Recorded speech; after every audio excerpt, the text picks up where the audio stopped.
पिंडी से खबर शामिल करते हैं हमारे division bureau chief Mumtaz Hussain से। चक्री रोड लियाकत कॉलोनी में बिस्मिल्लाह वेलफेयर फाउंडेशन के सदर शेख मकसूद की रिहाइशगाह पर एक अहम कानूनी मीटिंग का इनेकाद किया गया। मीटिंग में बिस्मिल्लाह वेलफेयर फाउंडेशन के मरकजी सदर फैज़ Mohammad Naseem, chairman Subedar Abdul Latif, vice chairman Abdul Rahman, senior नायब सदर हाजी गुलाम रसूल, मजलिस अशूरा के चेयरमैन शेख लतीफ़, बाग हल्का 5 से सूबेदार साबर, नायब सदर असद खालक शाह, बाग रोहत समेत इलाका मकीनों की कसीर तादाद ने शिरकत की।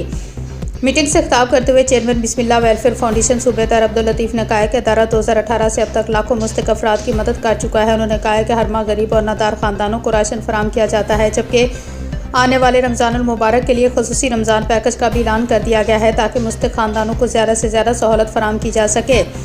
सूबेदार अब्दुल लतीफ़ ने मज़ीद बताया है कि इस वक्त में 300 से ज़ायद मुखीर हज़रात बिस्मिल्लाह वेलफेयर फाउंडेशन को बाकायदगी से डोनेशन दे रहे हैं, जिनके ताउन से फाउंडेशन फलाई सरगर्मियाँ बिलाताअत्तल जारी रखे हुए हैं। मुकर्रीन ने फाउंडेशन की खिदमात को सराहते हुए आवाम से अपील की कि वो इसे फलाई मिशन में बढ़ चढ़ कर हिस्सा लें। आखिर में शेख मकसूद ने तमाम मेहमानों और शुरका का शुक्रिया अदा किया और इस अज़म का इज़हार किया कि बिस्मिल्लाह वेलफेयर फाउंडेशन आइंदा भी इंसानियत की खिदमत का सफ़र जारी रखेंगे।